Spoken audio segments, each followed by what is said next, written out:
We've known for more than a decade that rates of teens suffering from suicides, hospitalizations for self-harm and depression have skyrocketed. These numbers are more than statistics, they're real people.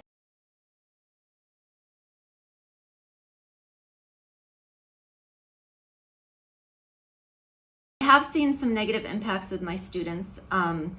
Some of them are seeing some things and talking about some things that I wouldn't expect fourth graders to know about at all. I think social media can have both positive and negative impact on young minds. I think it's, in terms of the positives, it's a wonderful opportunity to build communication, to learn about other people, and also to tap into creative energies. The negative aspects of social media that I've seen, especially as a principal and in my former role as a school counselor, has been, cyberbullying that occurs.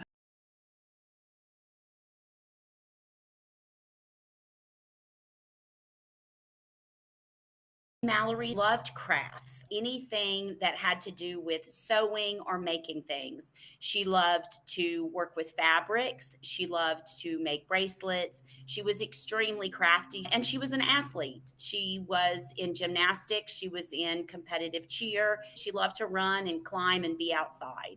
She had a pretty difficult time at school.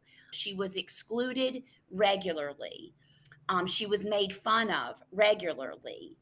There were small acts of violence. And I use that word purposefully because pulling someone's hair is violence. It may not seem like a big deal and it may just seem like a nuisance. But imagine if someone pulled your hair behind your desk every single day. It becomes death by 1,000 cuts. What was Mallory's reaction to the bullying? Depression. That's the best way I know how to describe it. When she had a bad day at school, which was pretty regularly, she would come home with stomach aches, headaches. She was agitated and angry a lot of times. I know this could be difficult, but could you walk us through the day that Mallory took her life? It was a normal but not so normal day. She had had a really bad day at school that day, and she had called me that afternoon and said, "Mom, I had a really bad day at school." We had a 3-hour meeting at the school with the principal. I was yesed to death. A big portion of the burden was put on Mallory. There was no conversation about the bullies changing their behavior. It was all about what Mallory could do to make her life better. So on the ride home, she kept saying to me over and over and over, "You just made it worse. You don't know these girls. What you just did made it worse." I didn't listen to her. I didn't listen. I never asked Mallory, "What would you like for me to do?" I just took ownership over it, like most moms and dads and parents and guardians do. They oftentimes think that what they're doing is the best scenario. And I regretfully never asked her, "What would you like for mom to do?" I brought her home. I made her favorite SpaghettiOs. I curled up with her.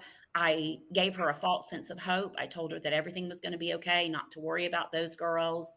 I gave her permission not to go back to school. My daughter Carly and I had tickets to go see a show in New York City on Broadway as her 9th grade, kind of like end of the year present. So from that point, it was a pretty normal evening for us. And then I got the call from Seth that she had hurt herself. He said the paramedics are working on her now. And I still didn't get it. I had a 2-hour ride from New York City back to Jersey. And I still thought, what is he talking about? It wasn't until I got to the hospital, because obviously he wouldn't tell me on the cell phone that she didn't make it. So when I got to the hospital, I learned that she was gone.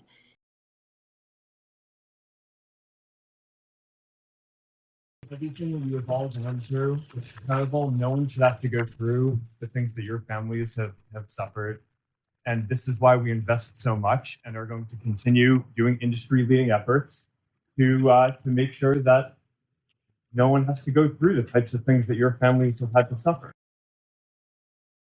The primary responsibility of the school is to just ensure that we're promoting a safe and respectful online environment for our students. I do think any minor should have to have a parent come on and consent to their child being on social media, because then it kind of is helping to ensure that a parent hopefully is monitoring what a child is doing. I think for parents, by allowing our children to have nonstop access to the world, in exchange for that, we're giving the world access to our children. And we've never been in a place in our generation as parents to do that.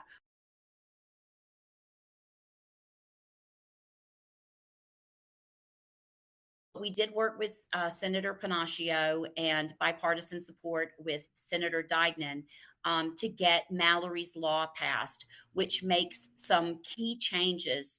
It puts in fines for parents.